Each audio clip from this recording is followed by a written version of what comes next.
Okay दोस्तों, हम है क्लास नंबर 2 में ऑफ चैरिटेबल ट्रस्ट। हम कर रहे थे चैरिटेबल ट्रस्ट, उसका पार्ट नंबर 1 हमने कंप्लीट कर लिया। आज हम चैरिटेबल ट्रस्ट के क्लास नंबर 2 की तरफ। अगर क्लास नंबर 1 नहीं देखा है तो सबसे पहले क्लास नंबर 1 देखना, तो तुमको अच्छे से क्लैरिटी मिलेगी, फिर क्लास नंबर 2 की तरफ आना। अब चलते हैं हम चैरिटेबल ट्रस्ट के क्लास नंबर 2 की तरफ। याद है हमने लास्ट में एक समरी बनाई थी, और स्ट्रेट अवे समरी से रिवाइज करते हैं। सबसे पहले क्या होगा, चैरिटेबल ट्रस्ट को जितनी भी इनकम होगी वो बन जाएगी उसकी ग्रॉस रिसीप्ट। सारी इनकम को एक जगह ले आके इकट्ठा कर देना, इंक्लूडिंग डोनेशन या उसको कहीं से भी पैसा मिला, वो सब कुछ उसकी इनकम है। उसमें से कॉर्पस डोनेशन माइनस कर देना, अगर 11.5 के मोड में डाल के रखा है तभी, बिकॉज कॉर्पस डोनेशन अगर 11.5 के मोड में होता है तो वो एग्जेम्प्ट होता है, उस पर कोई भी इनकम टैक्स नहीं लगता है। और अगर नहीं इन्वेस्ट किया तो 115 बीबीआई में 30% का टैक्स लगता है। फिर standard deduction 15%, no question answer deduction होता है अंडर सेक्शन 11(1), वो अपने को दे देना है। उसके बाद अपने को charitable capital and charitable and religious purpose के लिए हम जितना भी एक्सपेंस करते हैं, कैपिटल या रेवेन्यू, उसको अपने माइनस कर सकते हैं। Very good morning to you sir, very good morning दोस्तों। इसके बाद हमने पढ़ा था एक्सप्लेनेशन 1 टू सेक्शन 11(1). उसमें हमने देखा था कि अगर अमाउंट अपने को रिसीव हुआ बट अक्रूवल बेसिस पे रिसीव हुआ तो उसको अपने अप्लाई करेंगे जिस साल वो रिसीव होगा या इमीडिएटली नेक्स्ट फाइनेंशियल ईयर में। बट और अगर अपने को रिसीव हो गया बट ईयर एंड पे रिसीव हुआ, इमीडिएटली खर्चा नहीं कर सकते, तो will be applied immediately next year. इसके लिए फॉर्म 9A जमा करेंगे, वादा करेंगे एओ से 2 मंथ बिफोर आरओआई, और अगर वादा तोड़ दिया तो 115 बीबीआई में टैक्सेबिलिटी आ जाएगी 30% से। इसके अलावा अगर कोई बड़ा खर्चा करना है तो हम एक्यूमुलेशन कर सकते हैं 11(2) में, पीरियड होगा 5 इयर्स मैक्सिमम, फॉर्म 10 जमा करना पड़ेगा 2 मंथ बिफोर आरओआई, और ये वाला वादा भी तोड़ा तो 30% से 115 बीबीआई में टैक्सेबिलिटी आ जाएगी। अब ये दोनों पॉइंट बनते हैं डीम्ड एप्लीकेशन। तुम अप्लाई नहीं किए हो, तुमने खर्चा नहीं करा, फिर भी इसको खर्चा माना जाएगा एंड तुम इसको माइनस कर सकते हो। उसके बाद जो फिगर आएगी उस पर तुम्हारा लगता है normal tax rate. That's it, इतना ही तो पढ़ा, कल कहाँ कुछ ज्यादा पढ़ा, थोड़ा सा तो पढ़ाई करा। अब बढ़ते हैं आगे, एक पॉइंट पढ़ते हैं।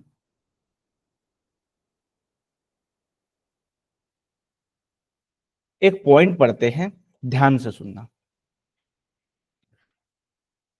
क्या एक ट्रस्ट दूसरे ट्रस्ट को रुपया दे सकता है क्या? क्या एक ट्रस्ट दूसरे ट्रस्ट को रुपया दे सकता है क्या? दे तो सकते हैं, कोई फर्क नहीं पड़ता, बट क्या वो एप्लीकेशन ट्रीट होगा कि नहीं होगा? क्या उसको हम एप्लीकेशन मानेंगे या नहीं मानेंगे? ये एक बहुत बड़ा क्वेश्चन है। What do you mean by application? Application means वो एक्सपेंस जो हमने चैरिटेबल एंड रिलीजियस पर्पस के लिए करा है, जिसको अपने माइनस कर सकते हैं फ्रॉम आवर इनकम। बट अगर मैंने मैंने 100 रुपए कमाए और वो 100 रुपए अगर मैं किसी और ट्रस्ट को दे देता हूं, तो क्या मेरे को वो 100 रुपए as an application, as an expense minus करने का अधिकार है या माइनस करने का अधिकार नहीं है? इसके विषय में चर्चा करते हैं, ठीक है। देखो, ट्रस्ट 1 ने ट्रस्ट 2 को डोनेशन दिया, ठीक है। ट्रस्ट 1 ने ट्रस्ट 2 को डोनेशन दिया। अब ये जो डोनेशन इन्होंने दिया है, ये मान लो दिया 100 रुपए का, 100 रुपीज का डोनेशन दिया। अब ट्रस्ट ए में अगर हम इसको अलाउ कर देते हैं एज एन एप्लीकेशन, तो देखो क्या होगा। मान लो ट्रस्ट 1 की जो ग्रॉस रिसीप्ट है, टोटल इनकम है, वो 100 है। इसमें से हम क्या करते, सबसे पहले 15% का स्टैंडर्ड डिडक्शन देते हैं। सबसे पहला काम तो अपना ये होता है, 15% का हमने दिया स्टैंडर्ड डिडक्शन, 30 हुआ 170। अब जो इसने डोनेट किया है 100 रुपीज का, अगर हम ये 100 रुपीज को एज एन एप्लीकेशन ट्रीट करते हैं, तो हम 100 रुपीज यहां से माइनस कर देंगे, बिकॉज इसको हमने अलाउ कर दिया। अब यहाँ पे टैक्सेबिलिटी आ गई 70 रुपीज की, ये 70 पे नॉर्मल टैक्स रेट पे करते हैं। अब आते हैं ट्रस्ट 2 की तरफ। ट्रस्ट 2 का ग्रॉस रिसीव्ड भी है 200, इसको भी 15% का स्टैंडर्ड डिडक्शन मिलेगा 170। अब गौर से देखो क्या हो रहा है यहाँ पे। इसका 200 रुपीज इनकम है, ठीक है। इस 200 रुपीज में क्या ये 100 रुपीज भी जुड़ा हुआ है क्या? हाँ, ये 100 रुपीज यहाँ पे जुड़ा हुआ है। अब इस 100 रुपीज जो एज एन एप्लीकेशन हमने ट्रस्ट 1 को दिया था, क्या वो यहाँ पे एज एन इनकम ₹100 आ गया? हाँ, एनीथिंग रिसीव्ड वो इनकम बन जाएगी। तो कोई भी अगर अपने को डोनेशन मिला तो वो भी अपने को इनकम मिल जाएगा। बट ध्यान से देखो, जब हम 30% का स्टैंडर्ड डिडक्शन देते हैं, 15% का, ₹30 का, तो क्या ₹15 का स्टैंडर्ड डिडक्शन 100 को भी नहीं मिल गया? 100 में भी ₹15 माइनस हो गया ना? करेक्ट। यानी लॉजिकली अगर अपने देखें तो यहां पे हमने अलाउ किया ₹100, यानी हमने ट्रस्ट वन को बोला तुम ₹100 माइनस कर दो, एंड हमने वो इनकम ट्रस्ट टू में 85 की ही चार्ज करी। करेक्ट, बिकॉज 15 तो हम यहाँ माइनस कर ही दे रहे स्टैंडर्ड डिडक्शन में, जिसपे कोई भी इनकम टैक्स लगना नहीं है, नो क्वेश्चन आस्क्ड डिडक्शन है वो। हमने ट्रस्ट वन को अलाउ किया 100, एंड ट्रस्ट टू में अलाउ जो इनकम ली वो हमने ली 85। तो ₹15 का घाटा हो गया इनकम टैक्स को। ध्यान से देखो, ₹15 पे किसी ने टैक्स पे करा क्या? किसी ने टैक्स नहीं पे करा इस ₹15 में। अब गवर्नमेंट बोलती है, गवर्नमेंट ने अमेंडमेंट किया लास्ट ईयर, और अमेंडमेंट करके बोला कि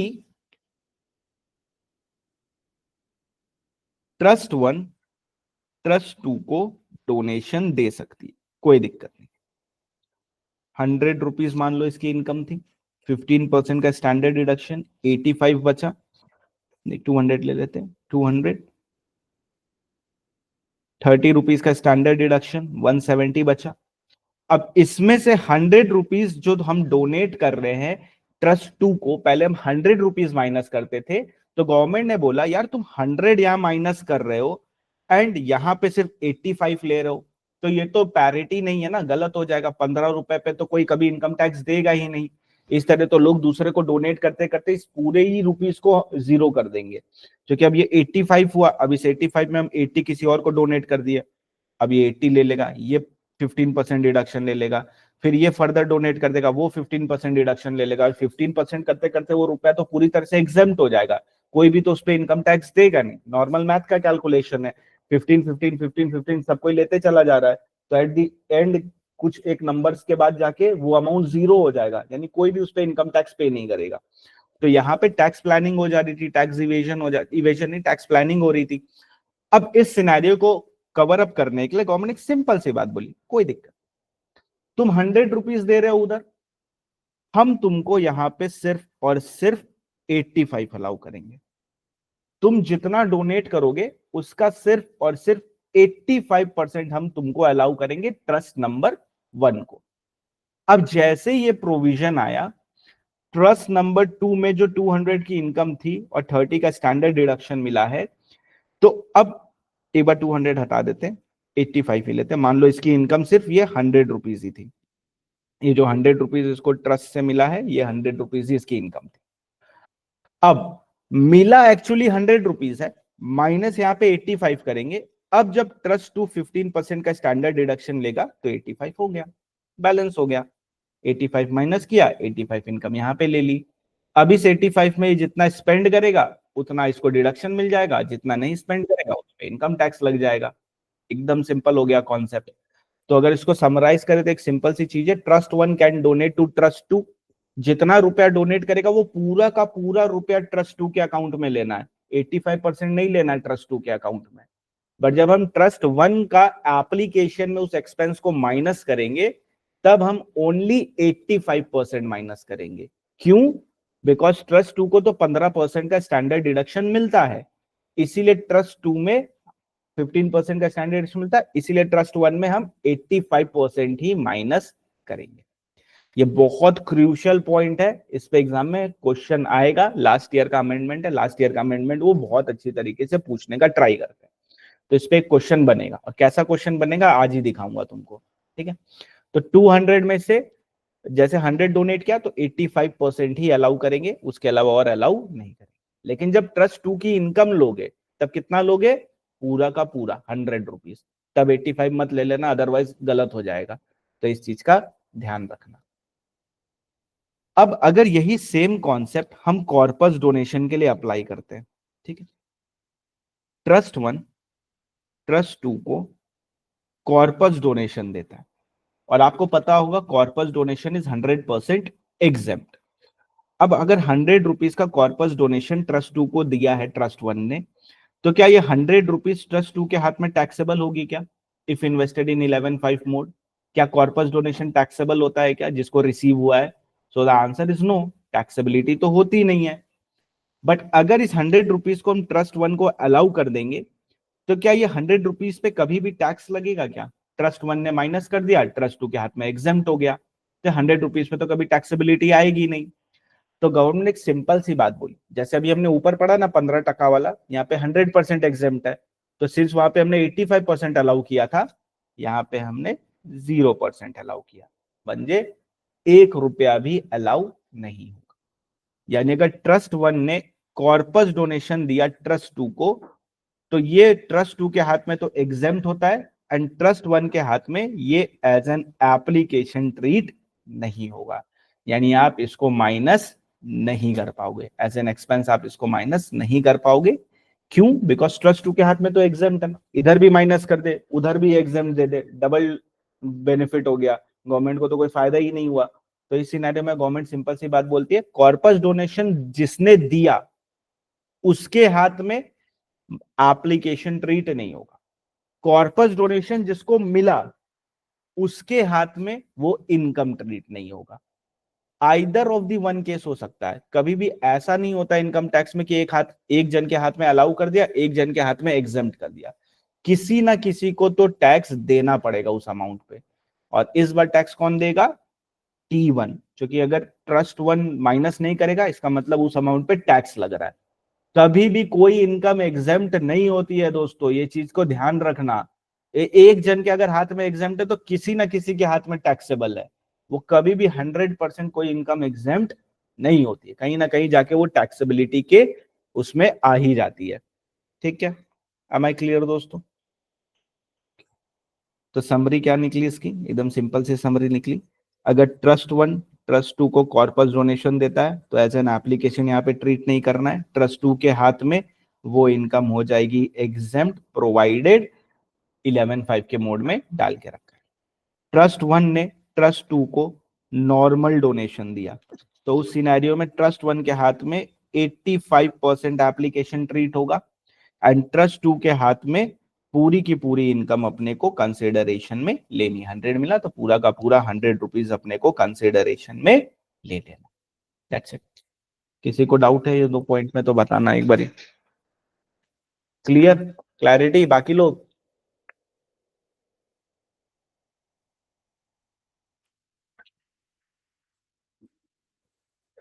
थोड़ा बोल लो महाराज, यस नो, नो यस। हाँ सर, पूरी क्लैरिटी है, हम लोग को पूरी अच्छी तरीके से समझ में आ गया। सुबह सुबह का टाइम है सर, हम लोग को मन कर रहा है सो जाए, सोना नहीं है दोस्तों। उठ जाओ, उठ जाओ, गुड मॉर्निंग, गुड मॉर्निंग दोस्तों। चाय पी लो सुबह सुबह, कॉफी पी लो थोड़ा सा, आँख खुल जाएगा। अब एप्लीकेशन में हमने दो पॉइंट देखा। पहला पॉइंट हमने ये देखा कि trust one donates to trust two as a corpus donation, it will not be allowed to trust one. दूसरा, if it is donated as a normal donation, in that case 85% will be allowed to trust one, and पूरी income trust to के हाथ में अपने को लेनी है। दूसरा इंपॉर्टेंट, हमने बोला कि कैपिटल एक्सपेंस करूं या रेवेन्यू एक्सपेंस करूं, सारे एक्सपेंसेस अलाउड है। ठीक है, जनरली जब हम पीएल और बैलेंस शीट बनाते हैं नॉर्मल कंपनी के लिए, तो हम सिर्फ रेवेन्यू एक्सपेंडिचर को पीएल में डालते हैं, कैपिटल एक्सपेंडिचर को हम बैलेंस शीट में डालते हैं, normal FR concept. Revenue expenses अपने को अलाउ हो जाता है, कैपिटल एक्सपेंडिचर या तो डेप्रिसिएशन के फॉर्म में और या तो एमोटाइजेशन के फॉर्म में अपने को मिलता है, अदरवाइज नहीं मिलता है, अदरवाइज वो बैलेंस शीट में पड़ा होता है। बट जब हम चैरिटेबल ट्रस्ट बनाते हैं तो हमारी जितनी भी इनकम है हम कैपिटल एक्सपेंस भी माइनस कर सकते हैं, हम रेवेन्यू एक्सपेंस भी माइनस कर सकते हैं। अब कैपिटल एक्सपेंस के केस में मान लो ईयर वन में हमने 100 करोड़ का एक फिक्स्ड एसेट लिया, क्या इस 100 करोड़ को हम इमीडिएटली ईयर वन में माइनस कर सकते हैं? The answer is yes, immediately year one की इनकम से माइनस कर सकते हैं।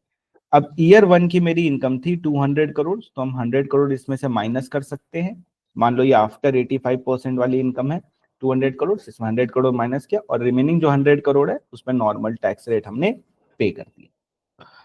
अब बताओ ईयर 2 में क्या इसी वाले एसेट पे अगर हम बुक्स ऑफ अकाउंट्स में 20 करोड़ का डेप्रिसिएशन लेते तो क्या ईयर 2 में डेप्रिसिएशन भी अपने को अलाउ होगा क्या as a revenue expenditure? Common sense क्या बोलता है तुम्हारा, जरा देखे तो। अगर ईयर 1 में हमने 100% अलाउ करवा दिया 100 करोड़ को, तो क्या ईयर 2 में उसका डेप्रिसिएशन मिलेगा क्या हमें? तो answer is no, because already 100 crore जब ईयर 1 में अलाउ हो गया तो वापस से 20 करोड़ क्यों लेना? ऐसे तो डबल वन बेनिफिट मिल जाएगा, पहले 100 करोड़ माइनस करो फिर हर साल 20 20 20 20 लेते चले जाओ, तो ये वर्क नहीं करेगा। तो इस सिनेरियो में अगर किसी भी कैपिटल एसेट का हमने इमीडिएटली ईयर 1 में ले लिया है पूरा का पूरा एप्लीकेशन, तो डेप्रिसिएशन उसका नहीं मिलेगा अपने को। ठीक है, clear everybody? Okay, next point.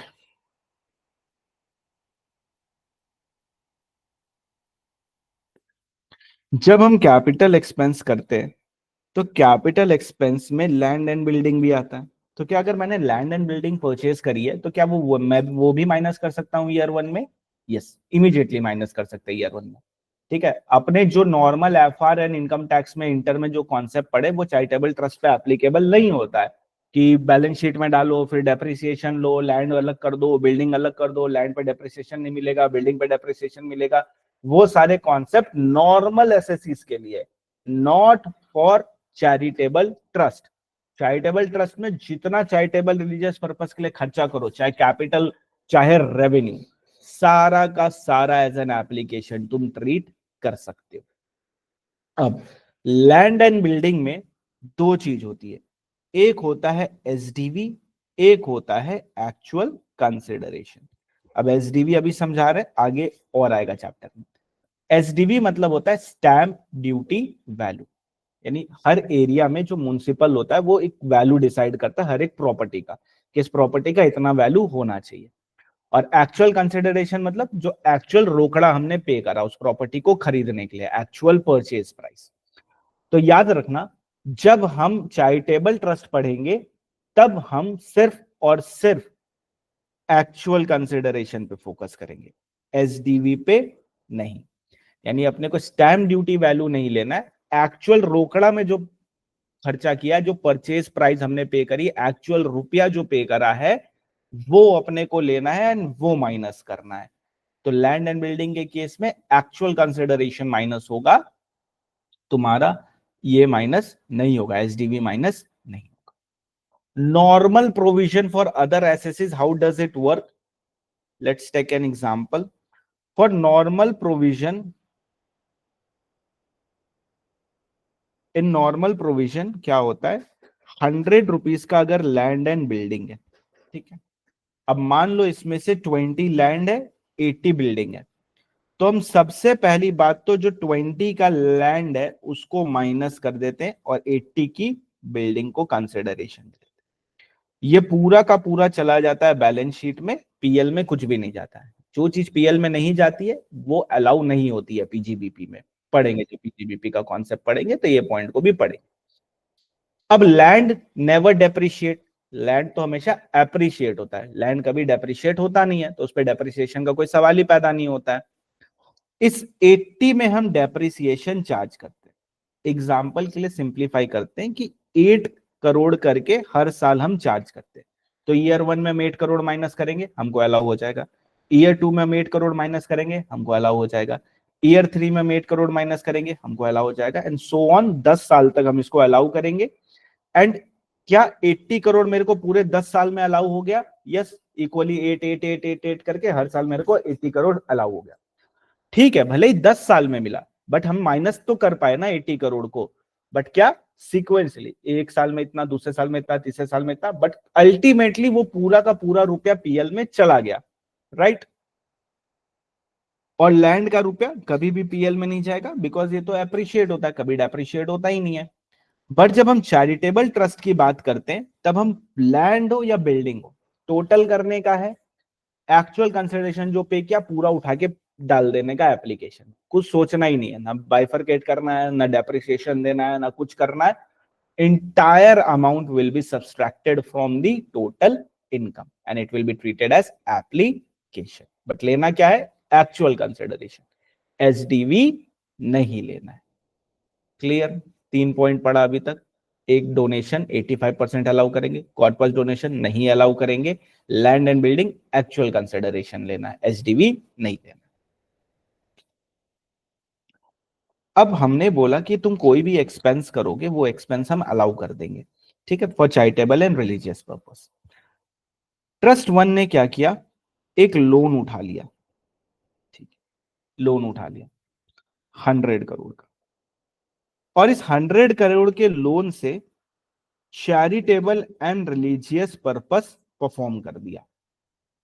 अब उसने क्या किया, इस 100 करोड़ को एज एन एप्लीकेशन ट्रीट कर दिया, बिकॉज उसने बोला चैरिटेबल रिलीजियस पर्पस के लिए खर्चा करा है, पैसा कहीं से भी लाए, क्या फर्क पड़ता है, एज एन एप्लीकेशन इसको ट्रीट करना चाहिए मेरे को। तो गवर्नमेंट बोलती है नहीं, ये गलत है। तुमने लोन उठाया ना, तुमको डोनेशन तो मिला नहीं है, डोनेशन कभी वापस नहीं करना होता, बट लोन तो वापस करना होता है ना।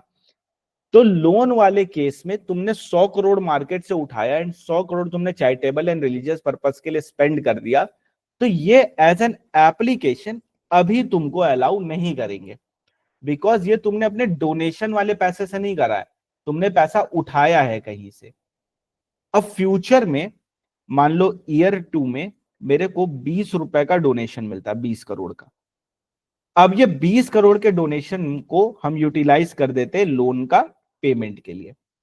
तो गवर्नमेंट बोलती है कि अब ये जो 20 करोड़ तुमने लोन का रीपेमेंट करा है ना, तो ईयर 2 में ये 20 crore as an application treat होगा। लोन पे पैसा उठा के चैरिटेबल रिलीजियस पर्पस के लिए खर्चा करा, एज एन एप्लीकेशन ट्रीट नहीं होगा। वो लोन को जब तुम रीपे करोगे तब वो एप्लीकेशन ट्रीट होगा। अब पार्ट वाइज रीपे करो, एक साथ रीपे करो, ईएमआई में करो, कैसे भी करो, कोई फर्क नहीं पड़ता है, जब रीपे करोगे तब एप्लीकेशन ट्रीट होगा। अब मैथ वाइज समझते हैं, ठीक है। जनरली क्या होता, 100 करोड़ मैं कमाता, ये मेरा डोनेशन होता, ये डोनेशन मेरे को कभी वापस नहीं करना है। इसमें से 20 करोड़, मान लो 85% के बाद वाली सारी फिगर अपने पढ़ रहे हैं, ठीक है, 15% स्टैंडर्ड डिडक्शन देने के बाद सिंप्लीफाई करते चीजों को। अब 20 करोड़ मैंने एज एन एप्लीकेशन कर दिया, 100 करोड़ मैंने एज एन एप्लीकेशन कर दिया, तो ये मेरे को इमीडिएटली अलाउ हो जाएगा, बिकॉज मैंने डोनेशन के पैसे से ही करा है। बट यहां पे क्या हुआ, यहां पे मैंने उठाया loan, is loan an income? No, loan is not an income. Loan को कभी भी इनकम में ट्रीट नहीं करना होता, बैलेंस शीट आइटम होता है, इनकम नहीं होती है वो। तो लोन इनकम नहीं है, तो हमने तो यहाँ पे कोई इनकम दिखाया ही नहीं होगा, बिकॉज हमें तो कोई डोनेशन मान लो मिला ही नहीं। अब अगर हम इसमें से 100 करोड़ माइनस कर देंगे तो गलत हो जाएगा ना, तुम तो कमाए नहीं, तो तुमने खर्चा कैसे कर दिया? कमाई से खर्चा करना है, इनकम से एक्सपेंस करना है। पैसा कमाओ, पैसा खर्चा करो, पैसा उधार लेके खर्चा नहीं करना है। तो गवर्नमेंट बोलती है जब तुम इसको पेमेंट करोगे, रीपे करोगे, तब हम तुमको अलाउ करेंगे। अब रीपेमेंट की बात देखो कैसे आएगी। तुम रीपे तभी कर पाओगे ना जब तुम्हारे पास इनकम होगी, अगर इनकम होगी नहीं तो रीपे कैसे करोगे, पॉसिबल ही नहीं है। मतलब तुमको ईयर 2 में कुछ डोनेशन मिलेगा, मान लो 20 करोड़ का, अब तुम रीपेमेंट करोगे 20 करोड़ का, तो अब ये एप्लीकेशन ट्रीट हो जाएगा, बिकॉज तुमने कमाया, तुमने खर्चा करा। तुम एक बार उधार लेके बना लो बिल्डिंग, बट जब तुम रीपेमेंट करोगे तब वो एप्लीकेशन ट्रीट करेंगे, भले पार्ट वाइज करो, ईएमआई में करो, कैसे भी करो, कोई फर्क नहीं पड़ता, एक साथ रीपेमेंट कर दो, इरेलीवेंट फैक्टर है, बट जब रीपेमेंट करोगे तभी अलाउ करेंगे। एम आई क्लियर दोस्तों? अभी जो जो पॉइंट डिस्कस कर रहा हूं सब पे एक एक तुम समझ लो एडजस्टमेंट्स आएंगे एग्जाम में, क्वेश्चन बनेगा तो यही सारे में से एक एक पॉइंट का उठा के वो क्वेश्चन बनाएंगे। दिमाग में क्लैरिटी रखना जरूरी है, नहीं समझेगा तो मेरे को बोलना, और स्क्रीन ऑन कर लो, जो लोग कर सकते कैमरा ऑन कर लो, देख लो तुम लोग को थोड़ा सा पढ़ाई कर रहे हो कि नहीं कर रहे हो, थोड़ा चेहरा दिखा दो एक बारी। चलो, ये हो गया यहाँ पे पॉइंट। तो हमने अभी तक क्या देखा, डोनेशन दिया 85% अलाउ करेंगे, कॉर्पस दिया बिल्कुल अलाउ नहीं करेंगे, लैंड एंड बिल्डिंग वाले केस में अपने को एक्चुअल कंसिडरेशन लेना है। एंड जब अपने बात करते हैं तुम्हारा लोन का, तो जब रीपे करोगे तब लोन से उठाया खर्चा करा माइनस नहीं कर, लोन रीपे करोगे तब माइनस करेंगे, एकदम सिंपल। Next point.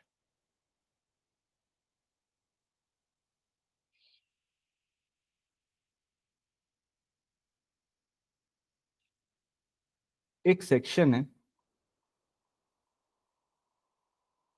इसको इन डिटेल अपने पढ़ेंगे जब अपने पीजीबीपी पढ़ेंगे। अभी बस एक ऊपर ऊपर से देख रहे हैं, थोड़ा सा इसका एडजस्टमेंट आता है। 40A3, ठीक है, 40A3 एक सेक्शन है, पीजीबीपी का सेक्शन है। ये सेक्शन क्या बोलता है पता है? ये सेक्शन बोलता है कि अगर आपने एक इंडिविजुअल पर्सन को, वन पर्सन पेमेंट करा है ऑन अ सिंगल डे 10,000 रुपए से ज्यादा इन कैश, तो आपने एक सिंगल पर्सन को ऑन अ सिंगल डे 10,000 रुपए से ज्यादा पेमेंट करा है इन कैश, तो वो एक्सपेंस अलाउ नहीं होता है पीजीबीपी में। पीजीबीपी में वो एक्सपेंस अलाउ नहीं होता है, पीजीबीपी में आप उस एक्सपेंस को माइनस नहीं कर सकते। ये सेम प्रोविजन चैरिटेबल ट्रस्ट के लिए भी एप्लीकेबल है। यानी कि चैरिटेबल ट्रस्ट ने एक दिन में किसी को भी 10,000 रुपए से ज्यादा कैश में पेमेंट कर दिया, तो उसको वो एक्सपेंस माइनस करने नहीं दिया जाएगा। सर चैरिटेबल रिलीजियस पर्पस के लिए करा, फर्क नहीं पड़ता है, माइनस नहीं कर पाओगे। तो 40A3 जो सेक्शन है वो इंटैक्ट रहेगा, यहां पे भी काम करेगा। 10,000 के ऊपर on to a single person on a single day अगर आप पेमेंट करते हो इन कैश, तो आपको अलाउ नहीं होगा। Am I clear? एकदम सिंपल प्रोविजन है, ऑफिस में बहुत काम करा होगा। और इसका लूप होल भी तुमको पता है, क्या बोलते हैं ऑफिस में? अलग अलग एंट्री पास कर दो, तोड़ के एंट्री पास कर दो, यही होता है। और यही होता है रियलिटी, गवर्नमेंट को भी पता है ये बात, कोई बहुत बड़ी बात नहीं है। तो अगर आप एक सिंगल पर्सन को 10,000 के ऊपर कैश में पेमेंट करते हो ऑन अ सिंगल डे, तो वो एक्सपेंस डिसअलाउ हो जाता है। सिमिलरली इन चैरिटेबल ट्रस्ट वो expense as an application treat नहीं होता, एज एन एप्लीकेशन आप उसको माइनस नहीं कर पाओगे। ओके, फिर एक सेक्शन है 40A आई। 40A एक सेक्शन है, ठीक है, इसको यहीं से रीड करते हैं। 40A है, चार्ट अच्छा बना हुआ है।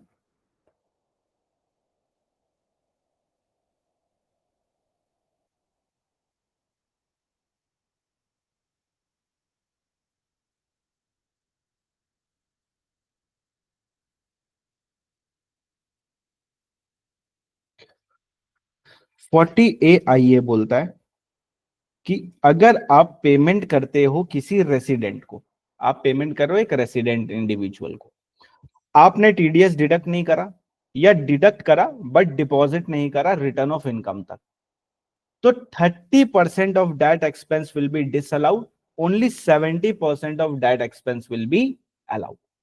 आपने रेसिडेंट को पेमेंट करा, आपने टीडीएस डिडक्ट नहीं करा, या डिडक्ट करके रिटर्न लगाने से पहले जमा नहीं करवाया, तो 30% एक्सपेंस अलाउ नहीं करेंगे। ये प्रोविजन भी यहां पे इंटैक्ट है, यानी रेसिडेंट को पेमेंट करा, टीडीएस नहीं काटा, 30% एज एन एप्लीकेशन ट्रीट नहीं होगा। 30% amount as an application treat, पूरा नहीं, only 30% as an application treat नहीं होगा। बाकी इन डेप्थ इसको अपने दोनों प्रोविजन को देखेंगे पीजीबीपी में। अभी के लिए इतना समझने के लिए अपने लिए काफी है, ठीक, कि 10,000 के ऊपर किसी पर्सन को पेमेंट किया हो ना single day, as an application treat नहीं होगा। टीडीएस नहीं काटा और रेसिडेंट को पेमेंट कर दिया, 30% एज एन एप्लीकेशन ट्रीट नहीं होगा। ऊपर वाले में 100% एज एन एप्लीकेशन ट्रीट नहीं होगा, यहाँ पे 30% एज एन एप्लीकेशन ट्रीट नहीं हो। ये देख लिया हमने।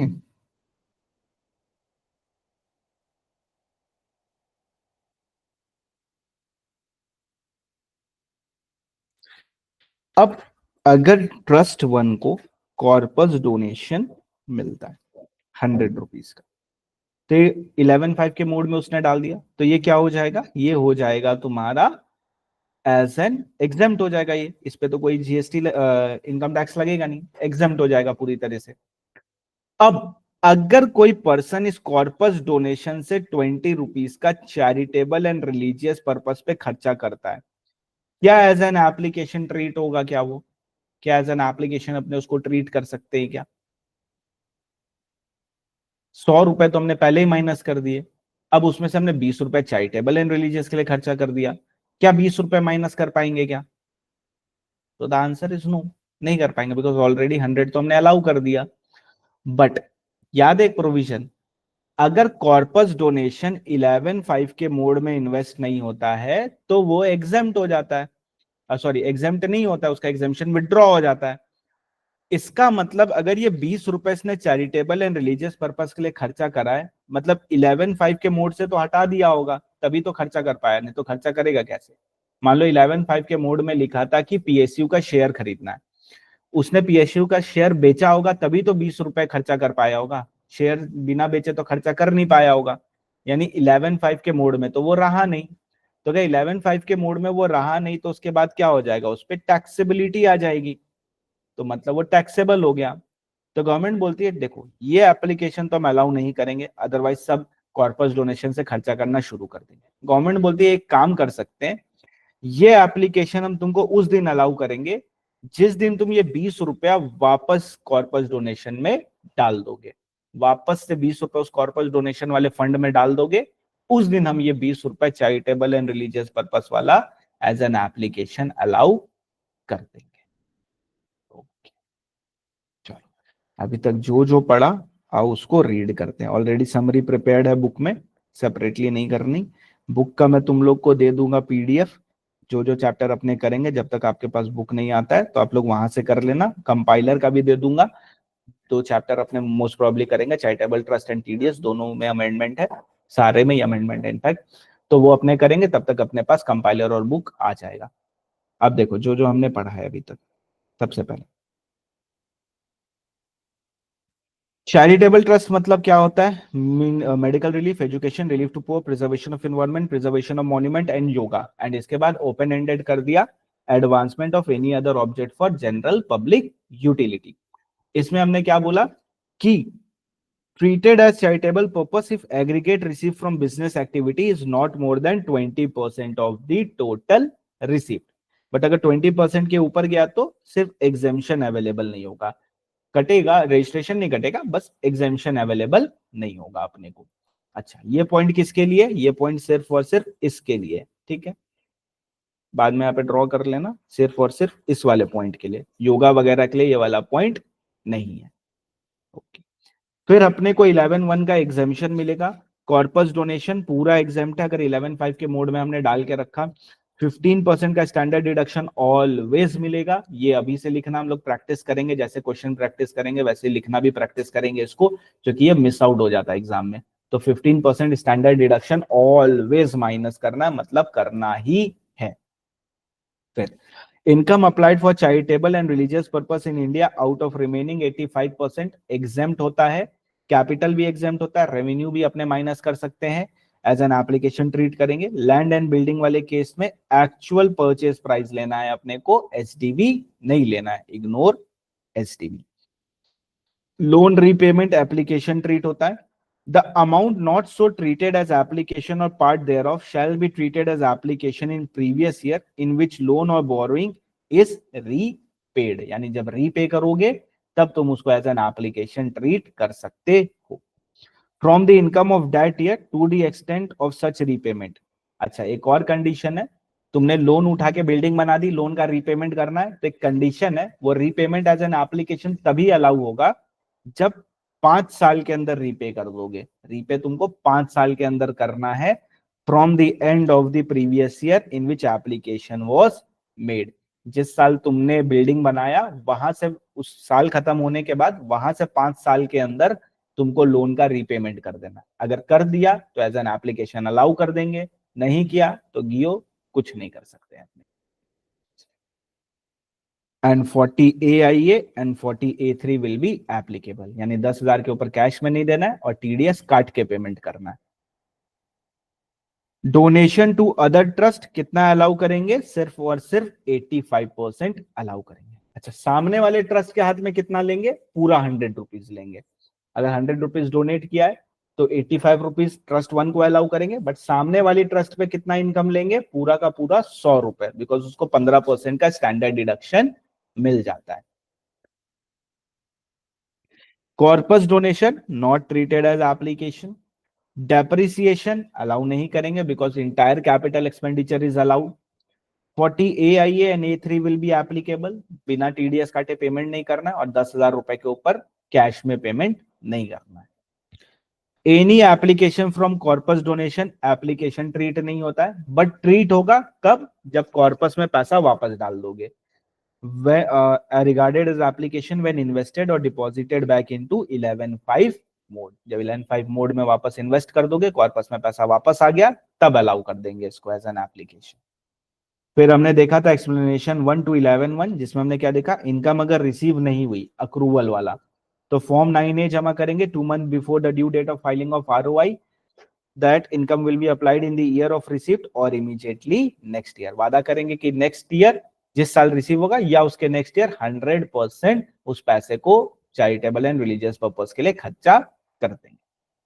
अगर कोई इनकम अपने को last day of previous year receive हुई है तो भी 9A जमा करेंगे 2 months बिफोर ROI, एंड वो इनकम को वादा करेंगे कि अप्लाई करेंगे नेक्स्ट ईयर। यहाँ +1 क्यों नहीं मिलता, बिकॉज रोकड़ा हाथ में, रोकड़ा अपने हाथ में।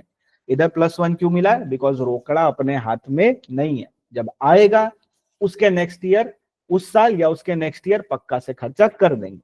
ये लास्ट डे वाले केस में रोकड़ा हाथ में है, इस साल नहीं कर पाए हैं तो नेक्स्ट ईयर कर देंगे। अगर ऐसा वादा हम करते हैं तो ये डीम्ड एप्लीकेशन मान लिया जाएगा करंट ईयर में, बट अगर वादा तोड़ा तो भैया 30% 115 BBI में टैक्सेबिलिटी आ जाएगी। फिर लास्ट ईयर एक एक्सप्लेनेशन ऐड हुआ, छोटू सा है, एकदम आसान सा है। बोलता है कि अगर किसी ट्रस्ट को वॉलेंटरी कंट्रीब्यूशन मिलता है, यानी डोनेशन मिलता है, एंड वो डोनेशन एक स्पेसिफिक पर्पस के लिए मिलता है, and what is that purpose, renovation और repair of temple, mosque, gurdwara, church and other places. अगर एक ट्रस्ट को रुपया मिलता है and the rupaya is for repair of temple, mosque, gurdwara, church and other religious places वगैरह के लिए मिलता है, तो एक ऑप्शन है, एक ऑप्शन है ट्रस्ट के पास। पहला ऑप्शन तो ये उसको नॉर्मल डोनेशन ट्रीट कर लो। दूसरा ऑप्शन क्या है, उसको कॉर्पस डोनेशन ट्रीट कर सकते हो, एंड जैसे ही तुम उसको कॉर्पस डोनेशन ट्रीट करोगे वो क्या हो जाएगा, 100% एग्जेप्ट। अगर नॉर्मल डोनेशन ट्रीट करते तो 15% स्टैंडर्ड डिडक्शन मिलता है, रिमेनिंग 85% में जितना खर्चा करते वो माइनस, जो नहीं करते वो टैक्सेबल हो जाता। बट अगर हम इसको कॉर्पस डोनेशन ट्रीट कर लेंगे ना, तो पूरा का पूरा रुपया एग्जेम्प्ट हो जाएगा, बट कुछ कंडीशन है। पहली एकदम वाजिब कंडीशन है, एकदम जेन्युइन कंडीशन है। पहली कंडीशन क्या है, जिस काम के लिए मिला उसी काम के लिए अप्लाई करना। रिपेयर ऑफ टेम्पल के लिए मिला तो टेम्पल का रिपेयर ही होना चाहिए, उससे कुछ और काम नहीं होना चाहिए। Applied by the trust only for the purpose for which contribution was made. तुमको मिला है, तुम रिपेयर करोगे, तुम सामने वाले को डोनेट नहीं कर सकते हो। तो not utilize for making contribution और डोनेशन टू एनी पर्सन, किसी और को नहीं देना, तुमको मिला है तुम ही करो। सेपरेटली आइडेंटिफाइबल होना चाहिए, सेपरेट अकाउंट में उसको रखना, सेपरेटली वो रुपया दिखना चाहिए। और 11.5 के मोड में, जब तक खर्चा नहीं हो रहा तब तक 11.5 के मोड में वो रुपया पड़ा रहेगा, बैंक अकाउंट में नहीं रख सकते, तो तुम 11.5 के मोड में उसको डिपॉजिट करते। अगर इसमें से एक भी कंडीशन ब्रीच हुआ तो याद रखना यहाँ पे 115 BBI नहीं लगता है, यहाँ पे फिर वो नॉर्मल डोनेशन की तरह ट्रीट होगा एंड नॉर्मल टैक्सेबिलिटी आएगी उसमें। नॉर्मल टैक्सेबिलिटी मतलब वही नॉर्मल, अपने को इनकम में उसको ऐड कर देना है, 15% का स्टैंडर्ड डिडक्शन देना है, उसके बाद जितना खर्चा किया उतना माइनस, जो नहीं किया वो नॉर्मल टैक्स रेट पे चला जाएगा, यहाँ पे 30% नहीं आएगा। तो एक्सप्लेनेशन 3 अपने को क्या बोलता है, सिंपल सी बात बोलता है, अगर डोनेशन मिला है for repair of temple, mosque, gurdwara, church, तो भैया उसी के लिए यूज करना। तुम्हारे पास एक ऑप्शन है, तुम उसको कॉर्पस डोनेशन ट्रीट कर सकते हो। जैसे ही कॉर्पस डोनेशन ट्रीट करोगे 100% of that income will be exempt. इससे क्वेश्चन एग्जाम में बनेगा इस एडजस्टमेंट से, ठीक है, अभी तक आया नहीं तो आएगा। तो 100% of that income will be exempt.